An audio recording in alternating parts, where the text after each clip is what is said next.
본문의 말씀 마태복음 11장 28절에서 30절 말씀 중심에서 너희를 쉬게 하리라 라는 제목으로 함께 말씀을 통해 은혜 나누기를 원합니다. 우리가 살아가다 보면은 전환점이 있다 그렇게 말을 하죠. 새롭게 바꾸어 나아가도록 계기가 되는 지점이다 그렇게 말을 하죠. 어쩌면은 변곡점이다, 임계점이다 이런 말로도 하고 있는데 분명히 우리는 인생 이 땅에 인간으로 태어나서 분명히 전환점이 있어야 된다는 것을 우리는 생각해야 할 것입니다. 많은 사람들이 이런 전환점이 없이 그저 일방통행적이고 직선적인 인생을 살아가고 있지만은 분명히 우리는 직선적인 삶을 살아간다 할지라도 전환점을 거쳐가지고 살아가야 된다라는 것이 성경적으로 분명히 말씀하고 있습니다. 뉴턴하고 돌아서야 될 때 돌아서야 되고 길을 바꿔야 될 때 길을 바꿔야만이 그 끝을 보장받을 수가 있지. 제대로 그것을 살피지 못하고 길을 돌려야 될 때 돌리지 못하고 또 갈림길에서 제대로 분별하지 못하고 선택하지 못한다면은 결국 그 길은 결국은 멸망의 길이요 멸망이 우리 눈앞에 다가올 수밖에 없다라는 것을 성경은 말씀하고 있습니다.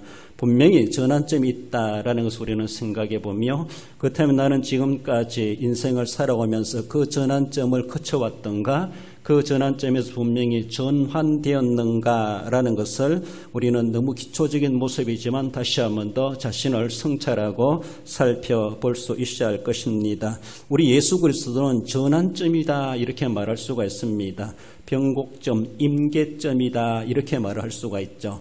우리가 임계점이라는 것은 온도적인 개념으로 이야기하는데 우리가 물을 생각해 볼 때 물이 어는 속도가 있고 물이 녹는 얼음이 녹는 온도가 있습니다. 몇 도가 되면은 얼음이 온다, 몇 도가 되면은 얼음이 녹는다 이렇게 말을 하죠. 그것이 바로 임계점이라는 것이죠. 그 임계점이 되면은 분명히 물은 추우면 얼게 되어져 있고 그보다 높게 되면은 얼음은 녹아지게 될 수밖에 없습니다. 그래서 얼음이 변하여 물이 되는 것이죠. 그렇습니다. 그런 모습 속에서 우리 인생적인 모습에서도 임계점, 변곡점, 전환점이 있는데 그 전환점 대신은 예수 그리스도이심을 성경은 분명히 말씀합니다. 세상에 살아가고 있는 모든 사람들은 이 전환점 대신은 예수님을 꼭 만나야 되고 예수님을 만남으로 거기서 전환되어야만 한다고 하는 것을 성경은 분명히 말씀합니다. 그것을 성경적인 용어로 거듭난다, 중생한다 이런 말로 이야기하고 있습니다. 더 나아가서는 회심한다라는 것이죠.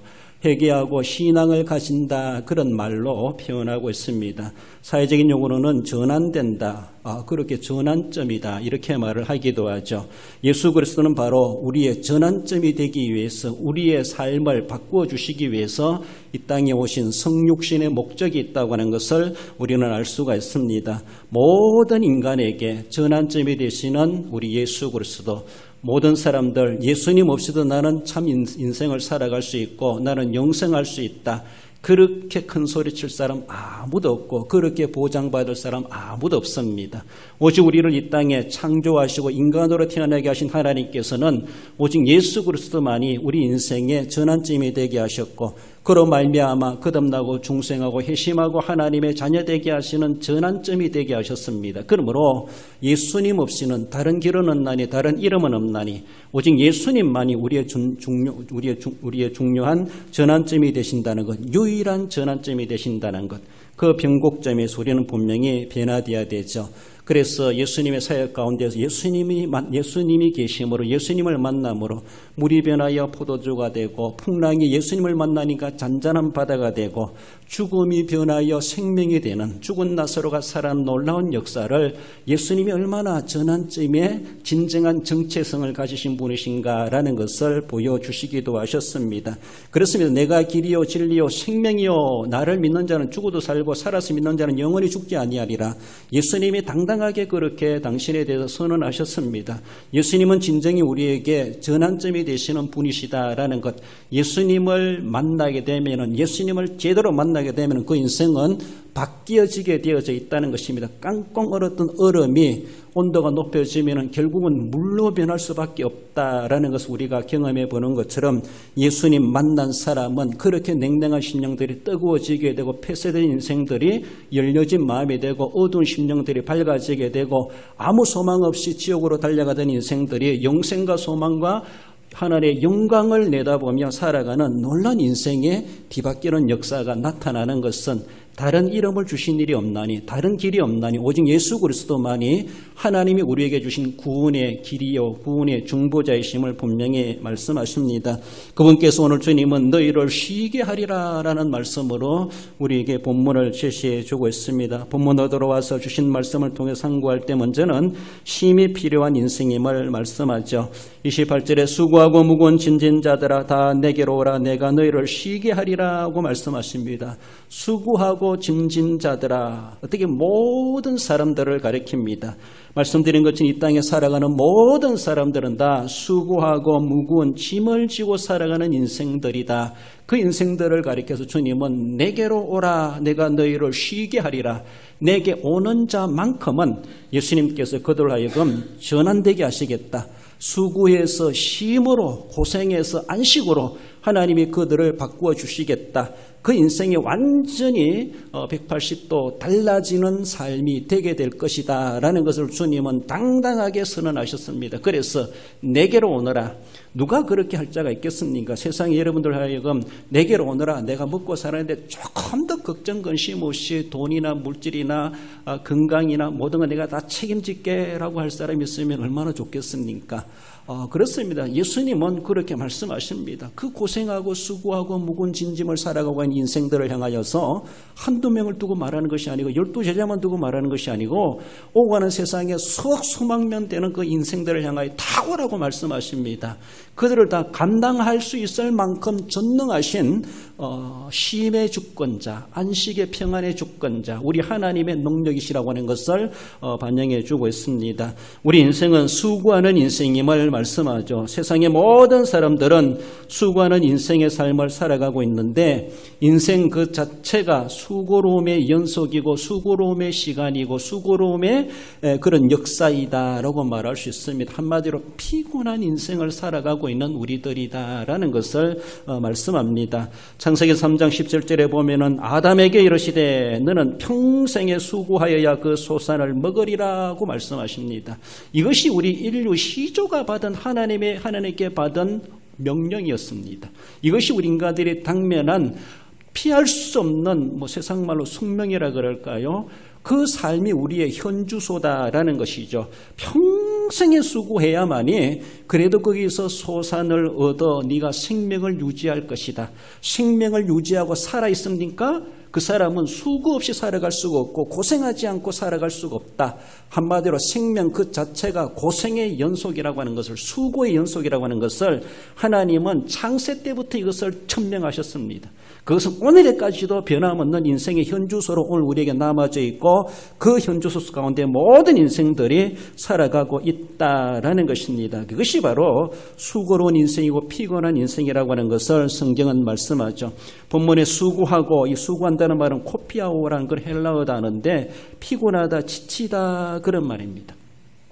예수님의 제자들이 예수님 부름받기 전에 누가복음 5장 5절에 보면은 우리들이 밤이 새도록 수고하였으되 잡은 것이 없지만은 그런 말이 나오죠. 예수님이 새벽에 바닷가에 갈릴리 호숫가에 오셔서 거니시면서 고기 잡는 베드로를 위시한 그래 어부들에게 고기를 잡았느냐? 그래 물었을 때 그 어부들이 우리가 밤이 맙도록 밤이 새도록 수고하였으되 밤이 새도록 수고했는데 수학적으로 바라볼 때 한마디로 밭 한 마리도 잡지 못했다. 자기들이 잡고 싶은 고기를 잡지 못했다는 것이죠. 양적이든 숫자적이든 질적이든 아무튼 헛수고하는 밤새도록 수고였다라는 것을 말하고 있죠. 그렇습니다. 우리 인생이라고 하는 것은 뭔가 내가 밤이 새도록 수고한 것 같지만은 뒤돌아보면 남는 것이 없고 다 세상 말로 허탕치는 인생일 수밖에 없다라는 것이죠.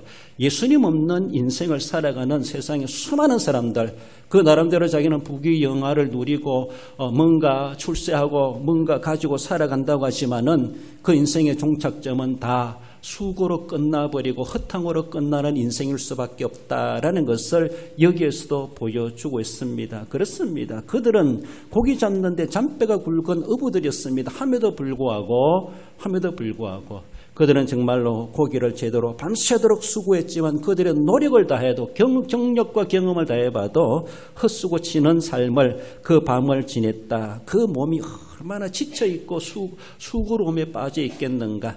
수고에 대한 아무런 보상도 없는 것을 가리켜 오늘 본문에서 수고하고 묵은 진진자들아. 뭔가 수고했으면 대가가 있고 값이 있고 임금이 있고 보상이 있으면 수고의 보람이 있지요. 그러나 여기서 말하는 것은 아무리 수고하고 짐을 져도 그에 대해서 보상이라고 하는 것은 일전도 없다라는 그런 의미를 말해주고 있습니다. 그만큼 허탕치는 인생이라고 하는 것을 우리에게 말씀하죠. 예수님 없이 예수님 만나지 않는 우리 인생들은 그렇게 살아갈 수밖에 없다라는 것을 보여주고 있습니다. 수고하는 인생임을 말씀하죠. 또한 짐진자들을 부르십니다. 짐진 인생이죠. 평생의 짐을 지고 살아가는 우리 인생들이다라는 것이죠. 창세기 3장 23절 이하에 보면 여호와 하나님이 에덴 동산에서 그를 내보내어 그의 근원이 된 땅을 갈게 하시니라. 이같이 하나님이 그 사람을 쫓아내시고라고.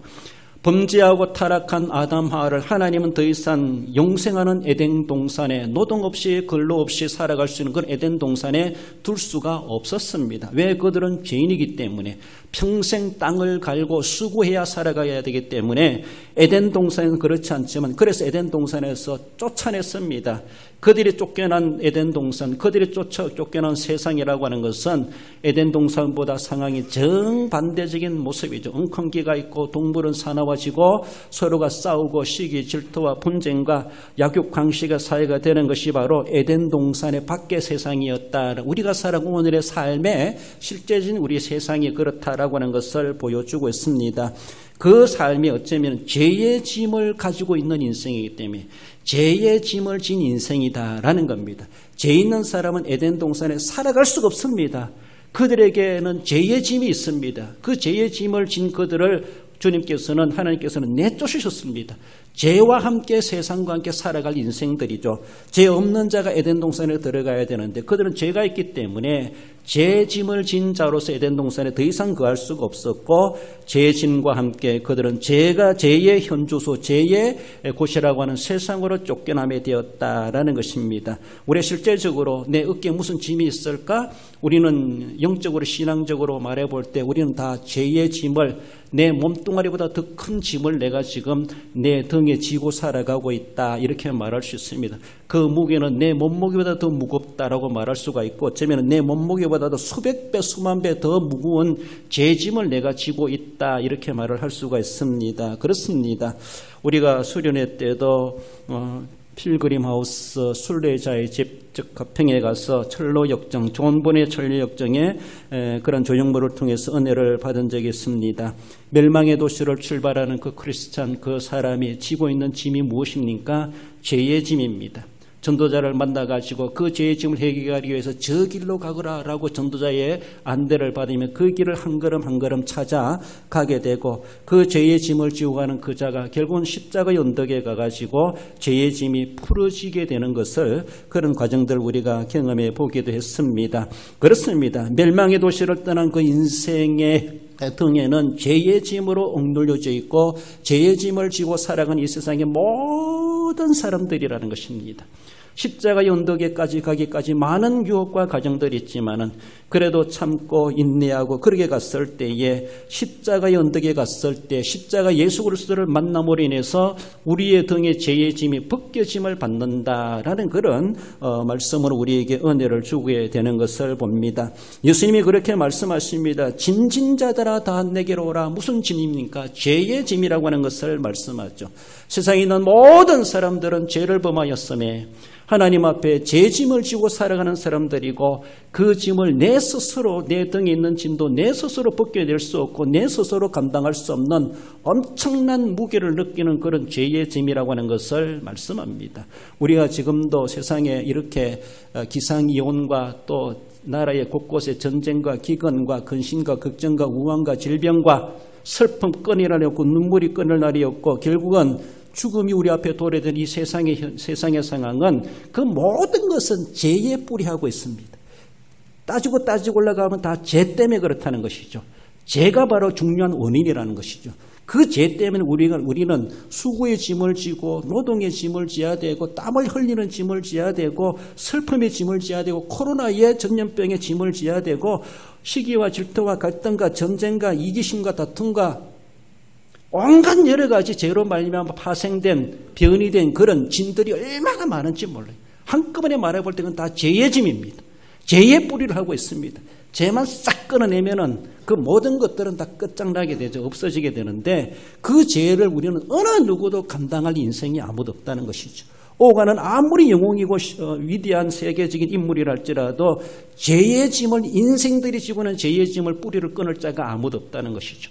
이 말씀드린 것처럼 다른 이름을 주신 일이 없나니 예수님 말씀하신 것처럼 그렇기 때문에 이 땅에 예수님을 보내셔서 내가 길이요 진리요 생명이다 라고 하시면서 우리 주님께서 이 땅에 보내심을 받아 십자가 지심으로 우리를 구속하시고 그래서 내게로 오너라 내가 너희들을 쉬게 하리라 내가 너희들의 죄짐을 벗겨주리라. 우리 주님은 오늘도 우리를 인생들을 부르시는 우리 주님이시다라는 것입니다. 쉬게 한다라고 하는 것은 아나파오란 그런 말인데 안식한다, 고통을 멈추게 한다, 기운이 나게 한다 이런 말입니다.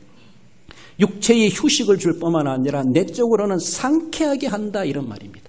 완전한 해방, 완전한 자유를 우리에게 선언해 주는 것이 바로 쉬게 하리라 그런 말씀으로 우리에게 소개해 주고 있습니다.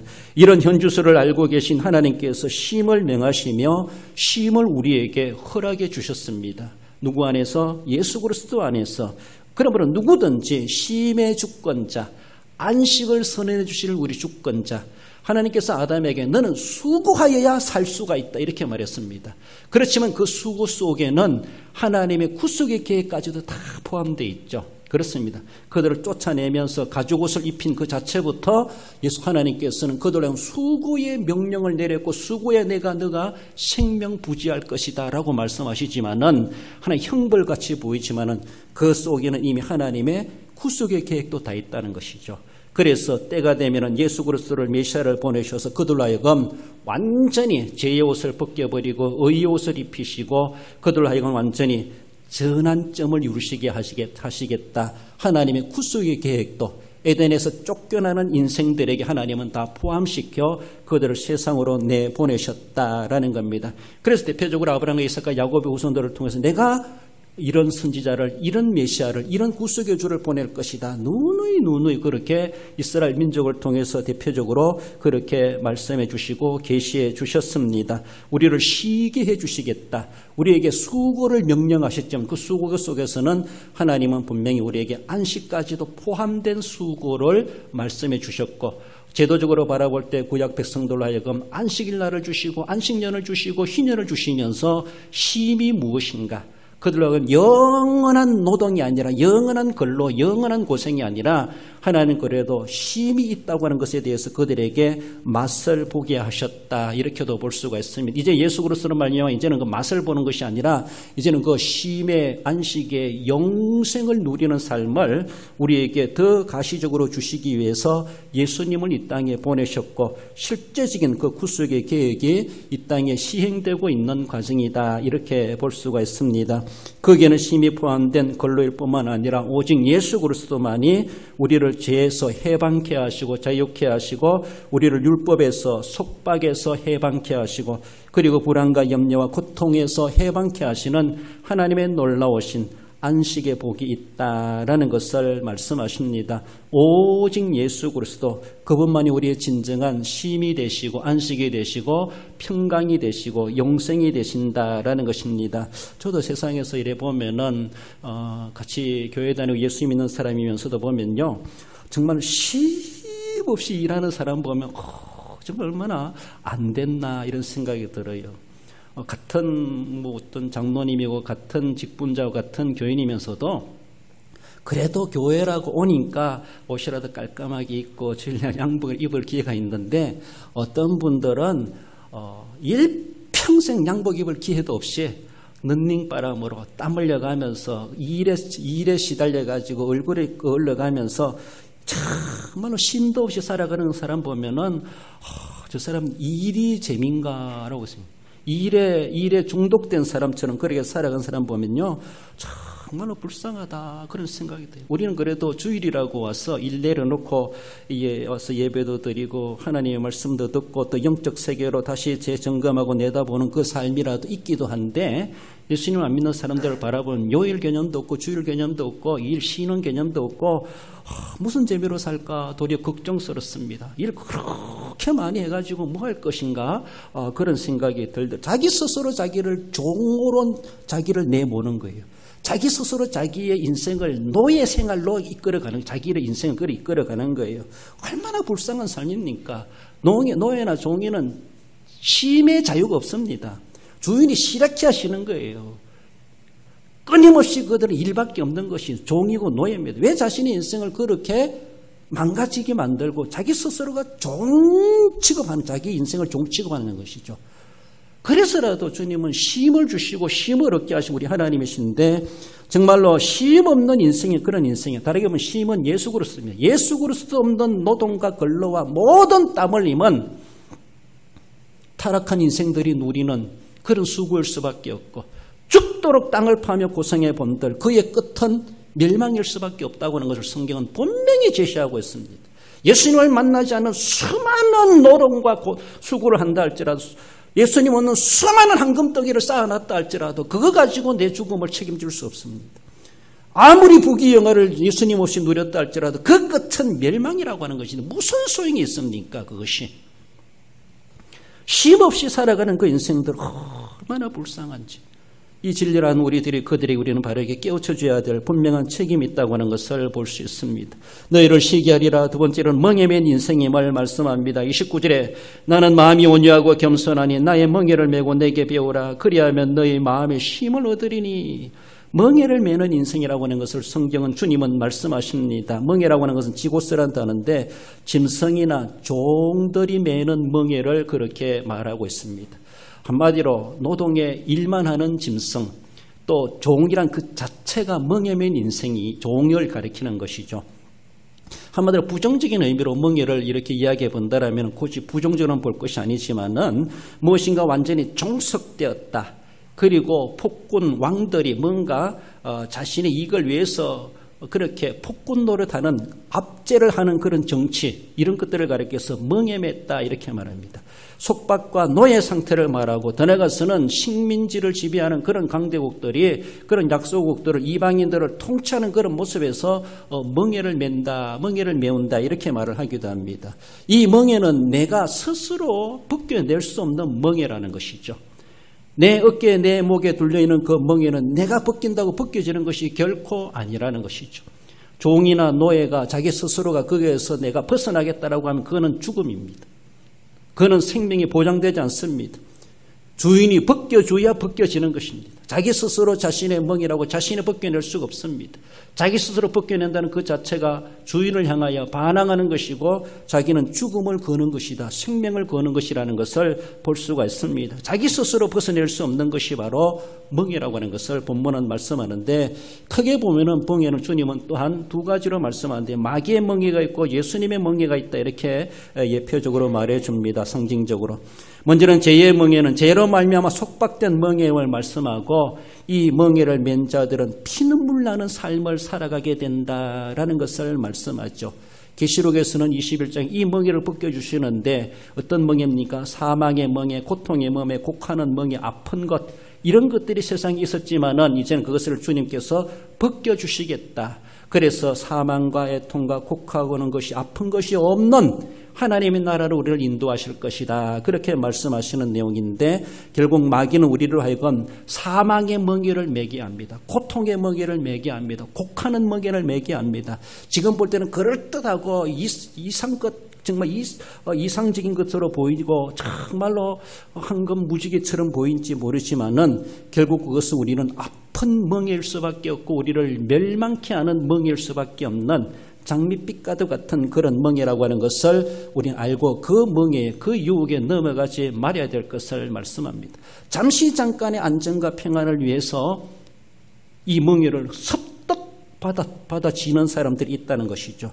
마귀의 유혹에 쉽게 마귀의 낚시에 걸려드는 그런 모습이 아닌가라는 것이죠. 결국은 그것은 나를 인생을 새롭게 하는 것이 아니라 도리어 나의 인생을 꼬이게 만들고 내 눈에 피눈물 나게 만드는 그런 멍해일 수밖에 없다고 하는 것을 말씀하시면, 그러나 우리 주님은 그런 멍에 맨 자라 할지라도, 그런 심각한 멍에 맨 자라 할지라도 진정한 우리의 주인 되신 우리 주님께서는 그 멍해를 내가 벗겨주시겠다. 그래서 주님이 주시는 멍에를 매게 하시겠다라고 말씀하십니다.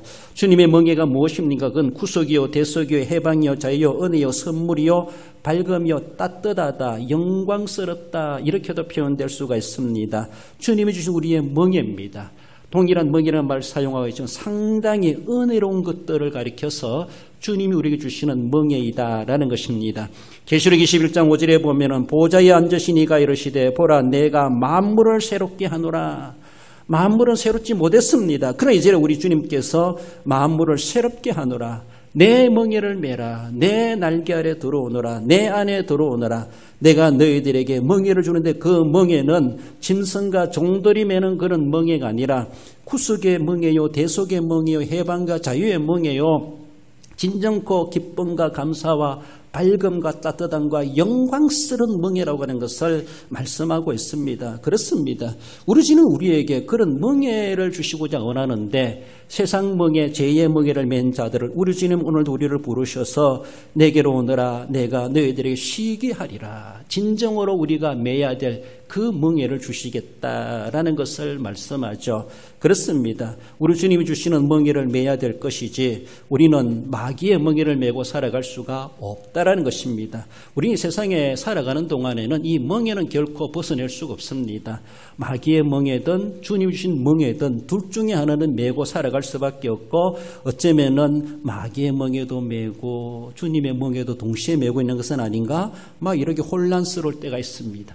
내가 어디에 멍에를 메고 살아가고 있는가? 늘 우리 자신들을 점검해 보며 내가 어느 쪽으로 기울어지고 있는가? 늘 자신들을 점검해 가야 되는 불완전한 세상 가운데 우리가 살아가고 있다는 것도 우리가 결코 부정할 수가 없습니다. 그러므로 아직은 완전한 구원을 이루지 못한 세상 가운데 놓여있기 때문에 늘 구원을 지켜가고 주님의 이름을 지켜가고 믿음을 지켜가려고 몸부림쳐야 된다는 것이죠. 아직도 마귀는 어쩌면 기세등등하게 우리를 유혹하고 있고 가만히 있을 우리를 넘어뜨리려고 하는 온갖 그렇게 유혹하고 있다는 것에 대해서 우리는 결코 마음 놓을 수가 없고 그래서 말씀과 기도로 깨어있는 자가 되어라고 늘 우리에게 권면해 주고 있다는 것을 생각해야 됩니다. 세상의 모든 사람들은 마귀가 메어놓은 멍에를 맨 자들이라고 하는 것을 성경은 단정하고 있습니다. 자기 스스로 벗겨낼 수 없는 멍에이고 평생 마귀의 노예가 되어서 죄에 뒹굴며 살다가 그 죄가 하나님 앞에 그렇게 처벌받을 때 죄를 가진 자로서 함께 죄와 함께 멸망에 처하게 될 것이라고 하는 것을 성경은 분명히 경고하고 있습니다. 그래서 예수님을 만나면 어떤 멍에랄지라도 어떤 죄짐이랄지라도 어떤 인생의 문제랄지라도 어떤 영원한 문제랄지라도 그것을 해결해 주시겠다. 그 주님께서 우리를 그렇게 부르신다는 것이죠. 얼마나 좋습니까? 그저 나에게 돈만 빌려줘도 고맙고 감사한데 이 정말로 부도날 위기 가운데 누가 돈이라도 빌려주면은 임시방편이라도 막을 수가 있는 것이 얼마나 좋습니까? 얼마나 감사합니까? 우리 주님이 그렇게 해결해 주시겠다는 것은 그런 식이 아닙니다. 임시방편으로 돈 빌려주는 수준이 아니고 그저 막으면은 또 일어날 수 있는 그런 문제 그런 것이 결코 아니라는 것이죠. 한 번 주님 앞에 맡겨놓으면은 주님은 영원히 내재하시고 영원히 책임져 주실 모든 인생에 대해서 모든 영원한 세계까지도 주님께서 완벽하게 해결해 주시고 완벽하게 보장해 주시는 것을 말씀하십니다. 잠시 쉬는 것 그런 브레이크 타임, 티 타임 그런 정도가 아니라는 것이죠. 우리 주님이 주시는 쉼이라고 하는 것은 영원한 쉼입니다. 영원한 안식. 세상에 그 어느 누구도 무엇으로도 줄 수 없는 그러한 안식을 하나님 우리에게 주시고자 예수님을 보내셨고 지금도 쉼없이 수고하는 자 멍에를 맨 자에게 주님은 오라 부르시고 계시다는 것입니다. 예수 그리스도의 십자가를 보여잡고 예수님을 믿는 자들에게만 주시는 하나님의 특별한 은혜, 구원의 은혜라는 것을 말씀하죠. 마지막으로 너희를 쉬게 하리라고 하는 것은 짐이 가벼워진 자가 될 것을 말씀하십니다. 30절에 이는 내 멍에는 쉽고 내 짐은 가벼움이라 하시니라. 짐이란 말은 상당히 부정적인 의미를 전하지만은 주님이 지어주시는 그 짐은 부정적이지 않고 도리어 행복한 짐이다 이렇게 말을 할 수가 있습니다. 그래서 우리가 똑같은 무게랄지라도 만약에 자기 몸무게만큼이나 돌짐을 지고 가라라고 하면은 정말로 죽을 것 같은 마음일 것입니다. 그러나 이 금덩이를 자기 몸무게만큼이나 지고 너 가져가라 하면은 그 결코 무겁다고 생각하지 않을 것입니다. 나 무거우니까 들어놓고 갈래요 할 사람 있습니까? 금덩이 주는데 무거워서 못 가져가겠습니다 하고 그 들어놓을 사람 없습니다. 더 무거워도 좋으니까 더 담아주세요 막 이렇게 할 겁니다. 그 무게를 똑같은 무게랄지라도 더 무겁다 할지라도 행복한 무게가 있습니다.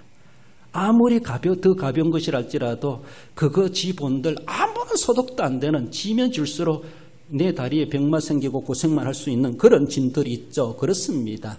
이 세상에 살아가는 우리는 짐을 벗어낼 수가 없어요. 말씀드린 것 우리는 불완전한 세상 가운데 살아가고 있습니다. 완벽한 천국에 살아가는 우리가 아니라는 것이죠.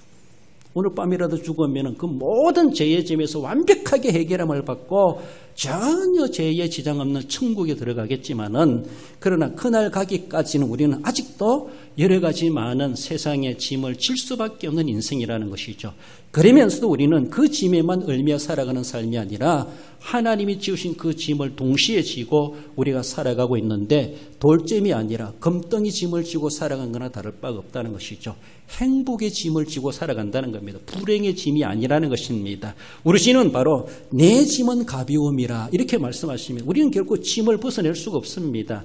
예수님을 믿어 살아가는 이것도 하나의 십자가의 짐이다 이렇게 말하죠.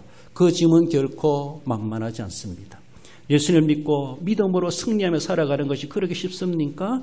믿음으로 살려고 정직하게 살려고 하면 할수록 내 어깨는 더 무거워질 수밖에 없고 내 자연은 더 속박될 수밖에 없고 내 삶은 더욱더 억압될 수밖에 없는 것이 이 세상의 모습이고 이것이 현주소라고 볼 수 있습니다. 이 세상이 그러한 세상입니다. 완전히 구원이 이루어진 그런 세계가 아니기 때문에 주님 오시는 그때는 그 모든 것들이 완벽하게 다 청산되겠지만은 그날이 되기까지 우리는 지금 그런 공존한 세상 가운데 살아가고 있다는 것. 그러면서 내가 지금 제 짐을 지고 살아가고 있는가 은혜의 짐을 지고 살아가고 있는가를 늘 분별해 가야 되고 잘못하면 돌짐을 지고 가면서 이것이 금덩이다라고 하며 착각하며 인생을 살아가는 그런 인생이 아닌가라는 것을 우리는 늘 잠시 멈추어서 자신을 성찰하고 돌아볼 수 있어야 됩니다. 주님 앞에 자신을 확인해 봐야 될 것을 보여지기도 합니다. 우리 주님 우리에게 지으신 그 짐은 가벼움이라 그렇게 말씀하고 있습니다. 어거스틴은 그렇게 말했다고 해요. 예수님 우리에게 주신 그 짐은 새의 깃털과도 같다 이렇게 말합니다. 새의 깃털과도 같아서 바람은 조금만 불어도 하늘을 향하여 날려가는 그런 새의 깃털처럼 어거스틴은 예수님 우리에게 지으신 그 짐은 그렇게 가볍다는 겁니다. 이것도 무슨 짐이냐라고 할 만큼 우리 주님은 우리에게 짐이란 말을 하시지만은 그러니까 우리에게 주시는 그 짐은 그렇게 가볍다는 겁니다. 그렇게 표현하고 있습니다. 은혜를 경험한 사람들 주님을 믿고 살아가는 육신으로 당하는 많은 고난도 있지만은 그러나 주님이 내게 주시는 그 짐은 죄의 짐은 나를 점점 억누르지만은 감당할 수 없지만은 새의 깃털과도 같다 이렇게 느껴요. 그 짐 아무리 많이 지도 무거움을 못 느끼는 그런 짐 얼마나 감사하고 은혜의 짐인가 행복한 짐인가라고 하는 것을 보여주고 있습니다. 그 짐은 그 멍에는 쉽다라고 이렇게 말하죠. 쉽다는 것은 크레스토스란 말인데 온화하다, 유쾌하다, 친절하다, 선하다, 부드럽다, 좋다 뭐 이런 의미를 가지고 있습니다. 쉽다는 한마디로 쉽다 그 말입니다. 결코 부담스럽지 않다라는 것이죠. 가볍다라는 것은 결코 또한 견디기 쉽다 이런 말을 하기도 하는데 예수 그리스도를 만난 사람이 누리는 복이며 현주소이다는 겁니다. 우리가 살아가면서 함께 일하고 땀 흘리고 코로나에 조심해야 되고 건강관리해야 되고 약을 먹어야 이런 것들은 변함이 없습니다. 또 예수 믿어도 똑같이 전전긍긍하며 세상에 이러한 호락간에 누리는 모든 일들을 다 경험하고 살아가고 있습니다. 그럼에도 불구하고 그 영혼이 느끼고 그 내면적으로 느끼는 주님이 주시는 내 인생의 삶은 세상에 그러한 눈에 보이고 실제적으로 육체적으로 당하는 그것 때문에 전전긍긍하며 못 살겠니 살겠니 뭐 이렇게 짜증나고 불행스럽게 하는 그런 것만이 아니라는 것이죠. 그런 것들은 변함없이 우리 환경에 그냥 도사리고 있습니다. 똑같이 믿는 사람 안 믿는 똑같이 그런 것들을 경험하고 똑같은 환경 속에 우리가 노출되어 살아가고 있습니다. 그럼에도 불구하고 이 세상 사람들이 느끼지 못하는 신령한 은혜를 예수님을 만난 사람, 전환점을 이룬 사람은 다른 세계를 살아간다는 것이죠. 실제적인 현주소는 바뀌지 않았습니다. 실제적인 삶은 똑같아요. 이웃 사람과 안 믿는 사람과 교회 다니는 사람과 교회 안 오는 사람이나 믿는 사람 안 믿는 사람이나 똑같습니다. 똑같지만은 그들이 모르는 세계는 우리에게 있습니다. 그들이 못 느끼는 우리는 느낄 수 있습니다. 그들이 모르는 것을 우리는 알고 있습니다. 그들이 모르는 거 없는 걸 우리가 만들어서 있습니까? 실제로 있는 것을 우리는 있는 것을 보고 있고 느끼고 있고 누리고 있는데 그 사람들은 실제로 있는 것을 알지도 못하고 누리지도 못하고 있는 줄도 모르고 살아가고 있어요. 얼마나 불행한 인생입니까? 그저 눈에 보이는 이것만이 다인 줄 알아요. 물질의 세계가 다인 줄 알아요. 자신의 육신은 그저 죽음으로 그 흙이 되면 끝나는 줄 알아요. 그러니까 그 이상의 인생은 모르고 그 이상의 세계는 모르고 살아가는 인생이 얼마나 안타깝습니까? 덜에 있는 들짐승이는 뭐 다를 바가 있습니까? 그 잘 먹고 잘 살다 죽으면 끝나버리는 이런 인생관을 살아가는 사람들, 그건 우리는 그렇지 않다는 것이죠. 똑같은 인생으로 짐을 지고 인생으로 살아가고 있지만 우리는 주님이 주시는 그 짐이 있어요. 그건 짐이 아니에요. 영광이에요. 은혜예요. 행복이에요. 자유예요. 구속이에요. 하늘의 면류관이에요. 영생이에요. 이 짐을 하나님 우리에게 예수 그리스도 안에 주셨습니다. 이건 짐이 아니죠. 이 짐은 우리가 얼른 받아야 돼. 짐이라 할지라도. 짐이란 말로 표현하지만 얼른 받아야 돼. 나 그 짐 싫습니다. 똑같은 짐이 아니라는 것이죠. 우리가 받아야 될 짐이라는 것이죠. 이거는 짐이 아니라 복입니다. 영광입니다. 우리에게 꼭 필요한 것입니다. 모든 인생이 꼭 필요한데 꼭 필요한 줄도 모르고 살아가는 무지몽매한 인생들이 세상에 얼마나 많은가라는 것을 보여주고 있습니다. 예수 그리스도를 만난 사람이 누리는 복이 바로 그런 현주소, 우리는 세상의 현주소를 가지고 살아가는 사람이 아니라 실제로 또 존재하는 다른 세계, 인생들이 누리는 영적인 세계. 눈에 보이는 세상은 길어봤자 100년밖에 안 되지만은 실제로 또 존재하는 다른 세계의 그 세상은 영생하는 시간, 영생의 시간임을 생각할 때 좋게 비교할 수 없다라는 것이죠. 그렇습니다. 똑같이 생사고락하며 세상에 살아가지만은 우리는 그 다음 세계를 또 다른 세계를 보장받고 살아가는 주님이 지어주시는 짐을 그 영광을 우리는 이미 소유하고 살아가고 있다라는 것을 보여주고 있습니다. 세상에서 내가 인생이 끝내가지고 오갈 데 없는 그런 인생, 정말은 난민들 추방돼가지고 바닷가에서 올라가니 육지에 올라가니 못 올라가니 안 된다 하지만 그러나 그게 뭔가 비자 여건을 가지고 있는 사람은 나는 올라갈 수 있어 당당하게 육지를 향하여 비자가 있는 사람은 올라가게 됩니다. 그것처럼 우리는 막다른 인생에 끝난 종착점이 있다 할지라도 오도 가도 못하는 그런 인생이 아니라 알 데도 없어가지고 그렇게 처박히는 그런 인생이 아니라 딱정을 내밀어서 나는 무사 통과하게 되는 예수 그리스도의 믿음의 정표가 우리에게 이미 주님이 주시는 그 짐이 그 정표가 우리에게 이미 인쳐지고 있다라는 것을 말씀하십니다. 그렇습니다. 죄인의 모든 짐을 예수 그리스도께서 담당하셨기에 우리는 우리의 모든 짐을 주님께 맡김으로 내가 주님께 안김으로 주님께서 우리에게 진정한 쉼과 평안을 주신다. 오늘도 주님은 그것을 위해서 우리를 부르시고 계시고 우리가 매주일마다 구약적으로는 안식이라고 그러죠. 주님 앞에 나와서 일단 일을 멈추고 주님 앞에 나와서 예배 드린다는 그 자체는 하나님 내게 주신 그 안식을, 그 쉼을 내가 믿습니다. 이 하루의 안식만이 아니라 영원한 하나님의 나라 안식이 내게 예비되고 보장됨을 믿습니다. 그것을 되새기고 그것을 찬양하고 그것을 감사하고 그것을 믿는 믿음의 표현이 오늘 주일날 주님 앞에 나와서 세상을 내려놓고 하나님 앞에 그것을 재확인하며 그것을 믿음을 다시 보여드리며 예배하는 성도들이다. 이렇게 말할 수 있습니다. 그 세계를 인정하지 못하고 알지 못하는 사람은 오늘의 주일의 개념을, 오늘의 주일의 예배를 무시하며 살아가는 인생들이다라는 것. 어찌 그들에게 하나님이 영생의 안식을 보장해 주실 수가 있겠습니까? 평소에 주님의 주의를 알고 주님 앞에 나와 정말로 영적인 안식을 누릴 줄 알고 하나님 앞에 예배할 줄 아는 자들에게 주님, 내가 너를 안다. 그래서 내가 너를 위해서 이 영원한 안식의 세계를 예비해 놓았노라.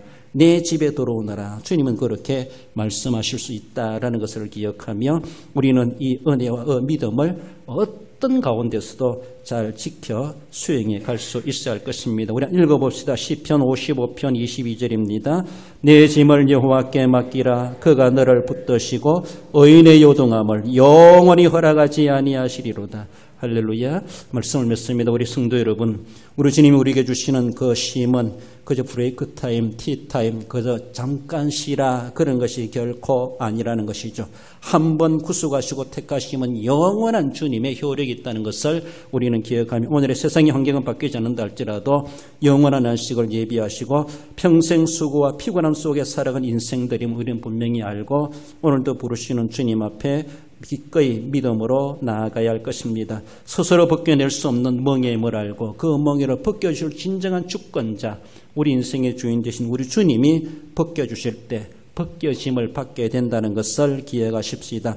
쉼을 위해서 이 땅에 오신 예수님, 나에게 쉼을 주시기 위해서, 영원한 안식을 주시기 위해서 다른 이가 아닌 나를 위해서 이 세상에 오셔서 구속의 제물이 되셨구나라는 것을 늘 묵상하며 그 십자가의 은혜의 구속의 감격을 되새기며 감사하시고 육신적으로 내가 이 모양이대로 산다 할지라도 나는 영원한 안식이 보장된 사람이다. 이래봐도 이런 자부심을 가지고 살아갈 수 있어야 할 것입니다. 짐을 하나님께 모두 맡겨드리고 그리고 영원히 쉼을 누리는 그 삶을 아름답게 감당해 가시고 소망해 가시는 우리 모든 성도 여러분들 되시기를 주님의 이름으로 축원드립니다.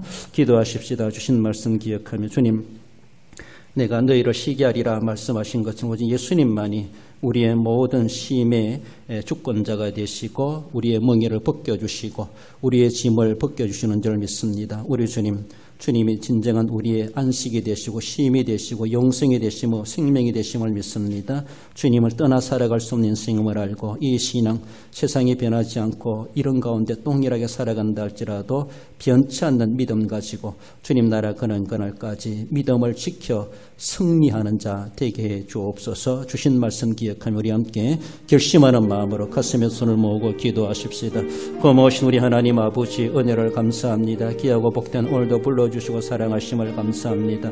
무덥고 힘들고 수고와 피곤하게 살아간 인생입니다. 어찌할 수 없는 육체를 가지고 살아가는 죄인일 수밖에 없음을 고백합니다.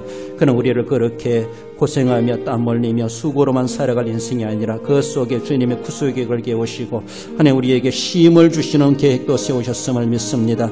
그래서 예수님을 보내시고 예수님으로 말미암아 참 안식과 평안을 주시고자 하시고 오늘도 수고하고 무거운 짐진 자들아 다 내게로 오라 부르시는 주님의 부르심에 주님 앞에 기꺼이 나아가게 하여 주시고 주님만이 우리의 진정한 쉼과 안식이 되시고 영생이 되심을 알고 주님 앞에 믿음으로 나아가 믿음을 지켜가는 승리하는 우리 모든 성도들 되게 해주시고 나오며 예수님의 이름으로 기도 올리옵나이다. 고마우신 우리 하나님 은혜를 감사드립니다. 수고하고 지치고 피곤하고 결국은 멸망의 자리에 떨어질 수밖에 없는 인생이지만은 우리를 그렇게 내버려 두지 아니하시고 그 은혜로 우리를 부르시고 주님이 우리에게 진정한 쉼의 주권자 되셔서 주님 앞에 왔을 때 우리를 쉬게 하시고 멍에를 벗겨주시고 영원한 안식을 주심을 믿습니다. 이 세계를 알지 못하는 인생들에게 알리게 하시고 오늘도 우리에게 그 은혜를 베푸시는 하나님을 찬송하며 우리 하나님을 경배하게 부족하지 않는 우리 모든 성도들 되게 해 주옵소서. 세상이 힘들고 피곤하고 지친 가운데 살아간다 할지라도 주님 나라 소망하며 믿음으로 이겨 승리하여 믿는 자로서 하나님을 기쁘시게 할 수 있는 복되고 귀한 삶을 사는 우리 모든 성도들 되게 해 주옵소서. 몸이 아파 소들얹어 기도하며 손이 있어 가슴에 손을 모아 기도하오니 주님 저희들 믿음대로 되게 해 주시기를 원하오며 거룩하신 예수님의 이름으로 기도드리옵나이다. 아멘.